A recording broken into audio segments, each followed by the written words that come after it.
مسلمان کو کھانے پینے میں اللہ معاف فرمائے، قرآن میں اللہ نے فرمایا یاقوت کا وعدہ کو انعام کہ ان کا کھانا جانوروں کی طرح ہے۔ جانور کی طرح کا مطلب یہ ہے کہ جس طرح جانور کو کہیں منہ مارنے میں تحقیق کی ضرورت نہیں ہے، مال کس کا ہے کیسا ہے، فرمایا کہ اس طرح اغیار اس طرح کھاتے ہیں اس طرح جانور کھاتا ہے۔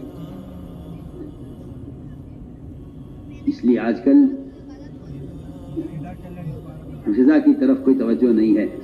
جگہ سمجھتے تھے کہ مسلمان کو چاہیے کہ ایک ایک لقمہ سوچ کر کھائے کہ وہ کیا کھا رہا ہے، کیونکہ لقمہ سمندر ہے، خیالات اس کے موتی ہیں، جیسی غذا ہوگی ویسے خیالات ہوں گے، جیسی غذا ویسے خیالات، جیسی غذا گندی ہوگی ویسے گندے اعمال گندے افعال بدن سے ظاہر ہوں گے۔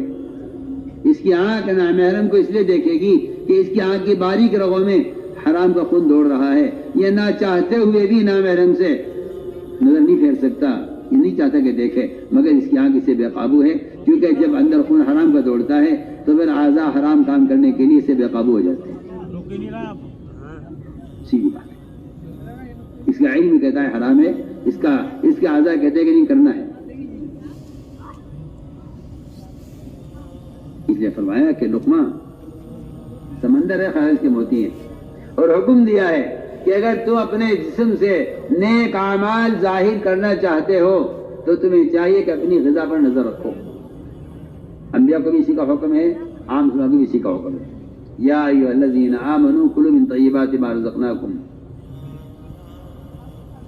یا ایھا الناس کلوا من طیبات ما رزقناکم، یا ایھا الرسل کلوا من الطیبات۔ یہ انبیاء کو بھی حکم ہے، عام مسلمانوں کو بھی اس کا حکم ہے کہ اپنی غذا کو دیکھو۔ حضور اکرم صلی اللہ علیہ وسلم غزوہ سے فارغ ہوئے،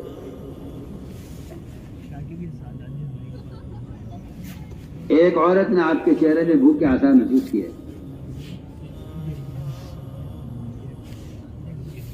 اور آج کے اصلہ میں آپ کے لیے کھانے کا انتظام کرتی ہوں۔ وہ گئی، اس نے اپنی پڑوسن سے بکری خریدی اپنے حلال پیسے سے، اور آپ کے لیے گوشت تیار کیا۔ جب آپ نے منہ میں لقمہ رکھا تو لقمہ اتنا سخت ہو گیا آپ کے منہ میں وہ گوشت کہ آپ کے الگ سے اترا نہیں، الگ سے نہیں اترا۔ آپ نے پوچھا اس عورت سے یہ بکری کہاں سے آئی ہے؟ یہ اصل میں نے حلال پیسے سے خریدی ہے، میں نے اپنے حلال پیسے سے خود خریدی ہے۔ تو میں پہلے معلوم کرو کس نے بیچی ہے، اور بیچنے والے کہ یہ اپنی اس کی چیز تھی یا اس نے کسی اور کی بیچی ہے۔ وہ گئی عورت اپنی پڑوسن کے پاس، جا کے اس سے سوال کیا اور اس سے پوچھا کہ تم نے بکری بیچی؟ کیا میں نے بیچی تو ہے، مگر اس بکری کے بیچنے کے بعد میرا شوہر آیا اور اس نے کہا کہ بکری کی قیمت تم نے غلط لی ہے، اس کی قیمت اس سے زیادہ ہے، جبکہ اس کی کیا غلطی ہے؟ اس میں غلطی اس کی ہے۔ آپ غور کیجئے، آپ یہ مت کہیے کہ یہ تو میں نے اس سے لیا ہے، نہیں، اس نے کہاں سے لیا ہے؟ آپ کو معلوم نہیں ہے، ابھی آپ کو معلوم نہیں ہے کہ حرام کا لقمہ کہاں تک اس کا اثر پڑتا ہے۔ آپ تو یہ کہ کھا جاتے ہیں کہ میاں ایسا بھی کیا متقی بننا، ہمیں واقعی مجھے حیرت ہوتی ہے، ایسے بھی کیا متقی بننا، مجھے اس پہ حیرت ہوتی ہے۔ ایک آدمی کو معلوم ہے آدمی کا کاروبار سودی ہے،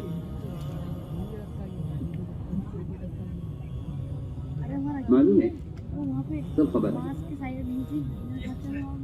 لیکن آپ یہ کہتے ہیں کہ ایسے بھی کیا متقی بننا۔ میرے دوستوں عزیزوں،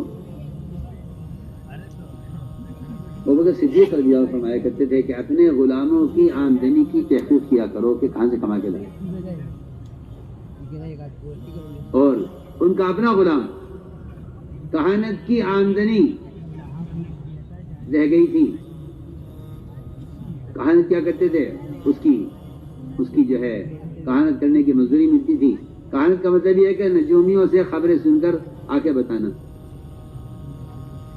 یہ کہانت کہلاتی ہے۔ وہ یہ کام کیا کرتا تھا، پھر ایمان لے آیا، اس کام سے توبہ کر لی، یہ گناہ چھوڑ دیا، پھر اس گناہ سے توبہ کرنے کے بعد اس کا گزر ہوا، ان لوگوں کے پاس جن کے لیے کہانت کیا کرتا تھا ان کے یہاں شادی ہو رہی تھی، انہوں نے کہا جو کھانا کھا لو ہمارے یہاں. وہاں کھانا کھایا اور ابو صدیق کھانا لے کر آیا وہاں سے شادی کا کھانا. ابو بکر بھوکے تھے, ایک لقمہ لیتے ہی سوال کیا کہ کہاں سے لایا. تو میں کہاں سے لائے ہو کھانا؟ اس نے کہا جی میں نے ایک گناہ سے توبہ تو کر لی ہے, مگر آج میرا وہاں سے گزر ہوا تھا تو میں وہاں سے آپ کے لیے کھانا لایا ہوں. فرمایا ابو بکر رضی اللہ تعالیٰ نے کہ میں اس لقمے کو نکالوں گا اندر سے. وہ لقمہ چلا گیا معدے میں, وہ نکل کے نہ دیا. روایت میں ہے بار بار پانی پیتے تھے اور قے کرتے تھے, یہاں تک کہ وہ لقمہ قے کے ساتھ باہر آیا. فرمایا کہ اگر یہ میری جان لے کر بھی نکلتا میں اس لقمے کو نکالتا, کیونکہ جو لقمہ حرام مال سے تیار ہو, خون کا جو قطرہ حرام مال سے تیار ہو, جہنم کی آگ اس کی زیادہ حقدار ہے. تو میں نے عرض کیا کہ مرزا بنی اسرائیل کے بچڑے کی پوجا پر جمع ہونے کا سبب کیا ہوا؟ بنی اسرائیل ان کے بچڑے کی پوجا پر جمع ہونے کا سبب کیا ہوا؟ ایسا تو نہیں ہے کہ لوگ کہیں جی ہمیں تو ویسے گمراہ کر دیا گیا. نہیں, دیکھو میں افسوس سے بات کرتا ہوں کہ گمراہی کے آدمی خود کام کرتا ہے پھر گمراہ ہوتا ہے. ایسا نہیں ہے کہ کوئی کسی کو زبردستی گمراہ کر دے, ایسا نہیں ہوتا, بلکہ آدمی گمراہی کے کام کرتا ہے تو گمراہ ہوتا ہے.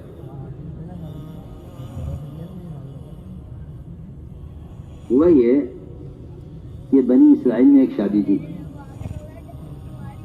انہوں نے شادی کے لیے مال مستعار لیا, ادھار, کہ بھائی ہمارے یہاں شادی ہے, ہمیں سونے کی ضرورت پڑ گئی ہے اور ہم شادی ہو جائے گی تو ہم آپ کا قرضہ واپس کر دیں گے, ادھار لیا ہے واپس کر دیں گے. وہ انہوں نے ادھار کے طور پر لیا, اور جب شادی ہو گئی تو ابھی یہ واپس نہیں ہوا تھا کہ اس درمیان میں فرعون غرق ہو گیا, اور جن کا سونا تھا وہ بھی غرق ہو گئے, ختم ہو گیا. ان کا یہ سونا رہ گیا بنی اسرائیل کے پاس. سوچیے آپ, مال کہاں سے چلا؟ واپس کرنے والا مال تھا, مستعار لیا تھا, وہ مال رہ گیا بنی اسرائیل کے پاس, اور جن کا مال تھا وہ غرق ہو گئے, ختم ہو گئے. یہ مال انہوں نے لے لیا, اور لے کر انہوں نے سامری نے اس سونے کو جمع کیا, اس کا بچڑا بنایا, اور بچڑا بنا کر کہا ھذا الہکم و الہ موسیٰ, کہ لو یہ ہے معبود تمہارا بھی, تمہارے نبی موسیٰ کا بھی, اس کی پوجا کرو. بنی اسرائیل کی اکثریت اس بچڑے کی پوجا پر جمع ہو گئی. سب کیا ہوا؟ وہ قرض مال جو لیا تھا واپس کرنے کے لیے, اس نے یہ اثر دکھلایا. میں نے عرض کیا کہ یہ بہت غور کرنے کی بات ہے. آدمی چاہتا ہے کہ میری نماز میں کمال ہو, میرے ذکر میں کمال ہو, اور میری عبادات میں کمال ہو, اور میرے معاشرے میں کمال ہو. لوگ یہ شکایت بھی کرتے ہیں کہ جی گندے وساوس آتے ہیں, برے کاموں کو دل چاہتا ہے, اس کے لیے کون سا عمل کروں؟ میں کہتا ہوں کہ سارے اعمال سے بڑھ کر سب سے بنیادی سبب وہ غذا کا پاکیزہ ہونا ہے. غذا کا پاکیزہ ہونا. یہ معاشرہ کا محفوظ ہے کہ لقمہ سمندر ہے, خیالات اس کے موتی ہیں. آپ لقمہ کو معمولی مت سمجھیں. تو میرے دوستوں, میری تو ساری بات کا خلاصہ حال کے امر کا پورا کرنا ہے. جس طرح حال کا امر عبادات میں ہے, معاشرے میں ہے, ایسے ہی حال کا امر وہ اس دعوت اللہ کے اس محنت میں اور دعوت اس کے میدان میں بھی حال کا امر ہے. اگر حال کا امر آپ پورا کریں تو آپ کامیاب, اور اگر حال کے امر کو ضائع کر دیں تو آپ ناکام. میں مثال دیتا ہوں, صحابہ کرام کے اللہ کے راستے میں نکلنے کا جو امر ہے وہ حال کا امر ہے. اس کو ٹال نہیں سکتے. اس کو ٹالنے پر قرآن حدیث اللہ کی ناراضگی سے بھرے ہوئے ہیں. آج کل لوگ یہ سمجھتے ہیں کہ ایک مستحب کام ہے تبلیغ میں نکلنا، اور مستحب کام پر تو کوئی عذاب کی وعید نہیں ہونی چاہیے. یہ خیال بالکل غلط خیال ہے، یہ خیال غلط ہے،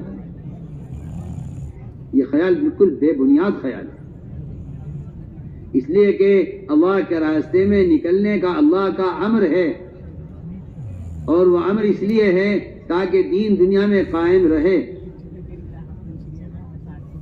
اقامہ دین کے لیے نکلنے کا امر ہے. یہ خیال غلط خیال ہے کہ اگر قتال کا حکم آ گیا ہے اور قتال کا موقع آ گیا ہے اور دشمن مقابلے پر آ گیا ہے، اقدامی قتال کا موقع ہے، دفاعی قتال کا موقع ہے، تب تو نکلنا ضروری ہے، حال کا امر ہے. اور اگر ایسا کچھ نہیں ہے تو پھر حال کا امر اتنا ضروری نہیں ہے نکلنا. میں کہتا ہوں یہ خیال غلط ہے. حال کا امر آیا کہ نکلو. 3 صحابہ کعب بن مالک، کعب بن امیہ، بن ربیع، ان 3 صحابہ کو ان کا کہنا یہ تھا کہ ہمارے پاس سہولت بھی تھی، مال بھی تھا، سواری بھی تھی، بس کاہلی سستی، کل نکلیں گے، پرسوں نکلیں گے، بس تو جانا ہی ہے، چلے جائیں گے. ہاں چلا جاؤں گا، ہاں چلا جاؤں گا. جو مجھے آپ صاحب سے عرض کرتا ہوں آپ سے، جو اس وقت سب کا حال ہے کہ لوگوں کا خیال یہ ہے کہ نکلنا دین سیکھنے کے لیے تو ہے، اور میں تو اللہ کا فضل ہے دیندار آدمی ہوں. میں آپ سے پوچھتا ہوں کہ نعوذ باللہ ثم نعوذ باللہ صحابہ کرام میں ایسی کیا کمی تھی دینی اعتبار سے جس میں ان کو جماعت سے نکالا جائے کہ میں نکل کے دین سیکھو؟ میں پوچھتا ہوں.